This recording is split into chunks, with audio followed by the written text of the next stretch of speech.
Hey guys, welcome back to our channel. இன்றைக்கி நம்ம என்ன வீடியோ பார்க்க போகிறோம்னா, இன்றைக்கி கார்த்திகை தீபம் இல்லையா? ஸோ அதனால் ஏதாச்சும் புதுசாக ட்ரை பண்ணலாம் அப்படின்னு சொல்லி தான் இது வந்து மேக் பண்ணியிருக்கேன். ஸோ இதுக்கான மெட்டீரியல்ஸ் வந்து பார்த்திங்கன்னா, ஒரு கப் எடுத்திருக்கேன். ஸோ இது வந்து காஃபி குடிக்கிற கப் இருக்குள்ள அது மாதிரி ஒரு பிளாஸ்டிக் கப். அண்ட் வந்துட்டு இதில் வாட்டர் ஆட் பண்ணிவிட்டு அது கலருக்காக நான் வந்து இங்க் ஆட் பண்ணியிருக்கேன். அப்புறம் அந்த குட்டி கிரையான்ஸ் இருந்துச்சோ ஸோ அதை வந்து சீவி ஆட் பண்ணிக்கிட்டேன்.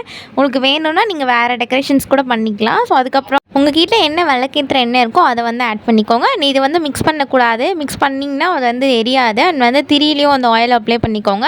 ஸோ அந்த திரியில் இருக்க எண்ணெயும் அந்த வாட்டரில் நம்ம ஊற்றிருக்கோம் இல்லையா, அதை மிக்ஸ் பண்ணாமல் இருக்கணும். ஸோ அப்போ தான் வந்து அது நல்லா எரியும். அதை மட்டும் மைண்டில் வச்சுக்கோங்க. ஸோ இந்த வீடியோ உங்களுக்கு பிடிச்சிருந்தால் மறக்காமல் லைக் பண்ணிடுங்க. இது போல் நிறையா வீடியோஸ் பார்க்க நம்மளோட சேனலை சப்ஸ்கிரைப் பண்ணிக்கோங்க. அண்ட் நம்ம சேனலில் ஜுவல்லரி மேக்கிங் வீடியோஸ் நிறையா அப்லோட் பண்ணுவோம். ஸோ அதில் உங்களுக்கு இன்ட்ரெஸ்டட் இருந்தாலும் நம்ம சேனல் சப்ஸ்கிரைப் பண்ணிக்கோங்க. இந்த வீடியோ உங்களுக்கு பிடிச்சிருந்தால் மறக்காமல் ரெட் ஹார்ட் கமெண்ட் பண்ணுங்கள். See you soon in the next video. Bye bye.